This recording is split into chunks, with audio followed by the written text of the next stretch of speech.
Miss হবে না আপনার পছন্দের টিভি শো। দেখুন জি5 অ্যাপে একদম ফ্রি। তুমি ম্যাডামের বেডরুমে গেছিলে? হ্যাঁ, মানে সে তো উনি আমাকে জোর করে নিয়ে গেছিলেন। বুঝলাম হাগের সাথে যদি একটা কিস পেতাম তাহলে ব্যাপারটা একটু জমে যেত। বাড়িতে সবাই আছে, আজ কি হচ্ছে সব? দাঁড়াও, আমি এক্ষুনি তোমার খাবারটা নিয়ে আসছি। বাড়িতে সবাই আছে মানে?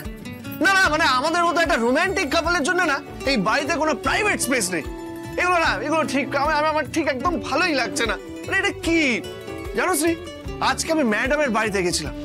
ওনার বেডরুমটা এরকম না, চারিদিক থেকে ঢাকা, এরকম আমাদের মতো খোলামেলা না, একটা ব্যাপার আছে। তুমি ম্যাডামের বেডরুমে গেছিলে? হ্যাঁ, মানে সে তো উনি আমাকে জোর করে নিয়ে গেছিলেন, কিন্তু শ্রী ওনার বেডরুমে যাওয়ার পর বুঝলাম যে বেডরুম কিরকম হওয়া উচিত।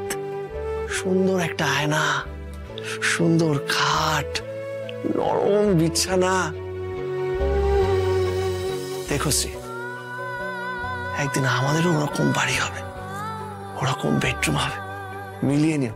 আর জানো, ওনার বাড়িতে ঢোকার পর ম্যাডামের হাতের পাশে লোকজন, একটা লোক ম্যাডামের জুতো খুলে দিয়ে বাড়ি স্লিপার পরে দিচ্ছে, ম্যাডাম যেটা চাইছে সেটা এনে দিচ্ছে, মানে পুরো সিনেমার মতো।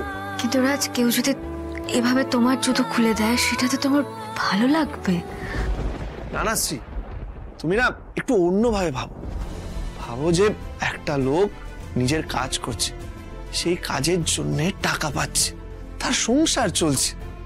তুমি সেইভাবে দেখো। আচ্ছা, এইসব কথা ছাড়ো। Thank you Shri, thank you.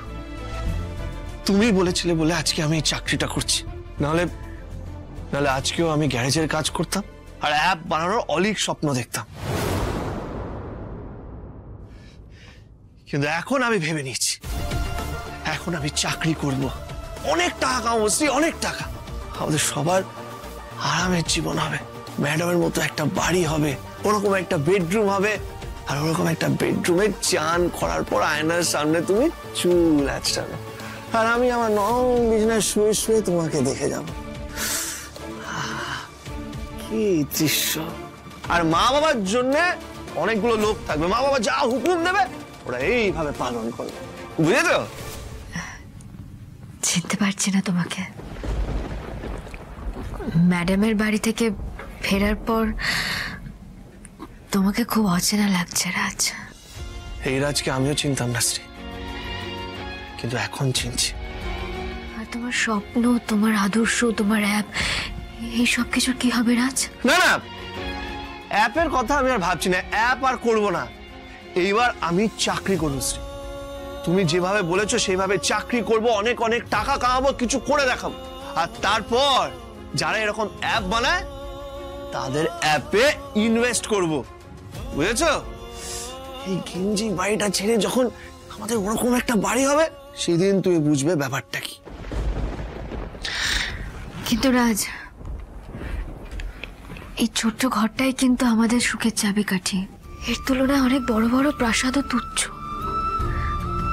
হ্যাঁ, এই ছোট্ট ঘরে, এই বাড়িতে হয়তো আমাদের প্রাইভেট স্পেসটা নেই, কিন্তু ওই দেখো, একটা ছোট্ট ছাদ আছে, তার উপরে খোলা আকাশ রয়েছে। একবার ভেবে দেখো, এই ছাদে আমরা একে অপরের হাত ধরে বসে খোলা আকাশের নিচে কত সময় কাটিয়েছি। তুমি না বাস্তবটা বুঝছো না শ্রী। তুমি যদি আমার সাথে ম্যাডামের বাড়িতে যেতে তখন বুঝতে, বুঝলে? হয়তো তাই, হয়তো আমি সত্যিই বুঝতে পারছি না। আমি খাবার টেবিল নিয়ে আসি। হ্যাঁ, তাড়াতাড়ি যাও, ঠিক আছে? আমার না খিদেতে পেট চোচো করছে, মানে ওই চুচোটা ডন মারছে। উফ, খাবো, তারপর অফিসে যাব, আর তারপর ম্যাডামকে বলবো যে আমার ছুটি চাই, আমি বিকেলে আসবো না। কিন্তু এই প্রভিশন পিরিয়ডে ম্যাডাম তোমাকে ছুটি দেবেন? আরে দেবে না মানে? আলবাত দেবে। দেখো, আমি ম্যাডামকে যতটা বুঝতে পেরেছি, ম্যাডাম ওপর থেকে শক্ত, ভেতর থেকে একদম অন্যরকম। আমি গিয়ে ম্যাডামকে সোজাসুজি বলে দেবো যে ম্যাডাম, আপনার জন্য আমি নিজের বউয়ের সাথে কাল রাতে বেরোতে পারিনি, আমার ছুটি চাই। ছুটি দিতে বাধ্য, বুঝলে? যাচ্ছি। যাও যাও যাও, তাড়াতাড়ি যাও। আর একটু স্যুটটা তো দেখে নি। উফ, আমি কি শুধু শুধু ভয় পাচ্ছি, নাকি সত্যি ভয় পাওয়াটা উচিত? এই ম্যাডাম রাজকে এতটা প্রশ্রয় দিচ্ছেন কেন? রাজের প্রতি এত সহানুভূতি কেন? রাজ খুব সহজ সরল একজন মানুষ, অনেক কিছু বোঝে না ও, কিন্তু আমি একটা মেয়ে হয়ে বুঝতে পারছি রাজের প্রতি ওনার এই বদান্যতা খুব একটা সুবিধার নয়। হ্যালো ব্রাদার, আরে hello hello, happy new year, happy new year, happy new year, happy new year, happy new year. তা কি ব্যাপার, কাল রাতে পার্টির মাঝখানে ম্যাডামের সাথে কোথায় বেরিয়ে গেলে? কোনো কনফিডেন্সিয়াল মিটিং ছিল বুঝি? হেই, না না, কনফিডেন্সিয়াল মিটিং ছিল না, ওই ম্যাডামের সাথে বেরিয়েছিলাম। তারপর না না, এদের সবটা বলা যাবে না। বিপাশার ব্যক্তিগত জীবন নিয়ে পুরো হাসাহাসি করুক, এটা আমি একদম চাই না। তারপর আর কি, বাড়ি চলে গেলাম। ম্যাডামের বাড়িতে? আরে স্যার, কি যে বলেন না আপনি, আমার নিজের স্ত্রীর সাথে প্ল্যান ছিল, আগে ওখানে গেছিলাম, তারপর স্ত্রীর সাথে বাড়িতে গেছি, বুঝলেন? ভাই কিন্তু আমাদের খুব কমিটেড। হ্যাঁ, লুকিয়ে লুকিয়ে ফোনে ওয়াইফের সাথে কথা বলে। স্যার, ম্যাডাম আপনাকে ডাকছেন ম্যাডামের কেবিনে। বিপাশা ডাকছে? হ্যাঁ আমি আসছি, তুমি যাও। ঠিক স্যার, আসছি স্যার, আসছি। হ্যাঁ, কি বললো শুনলে? বিপাশা? রে বাবা রে,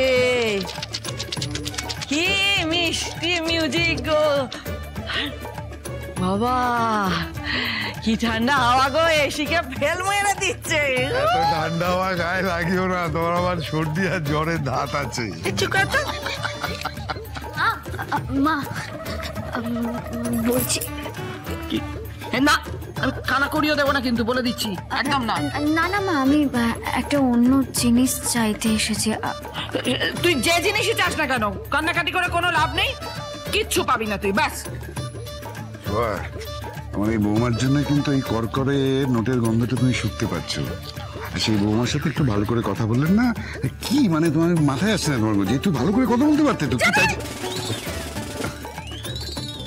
বলো ক্যাপ্টেন, কি দরকার আমাকে বলো। আমার যদি সাধ্য থাকে আমি নিশ্চয়ই তোমায় সেটা দেবো। বলো বলো মা, বলো।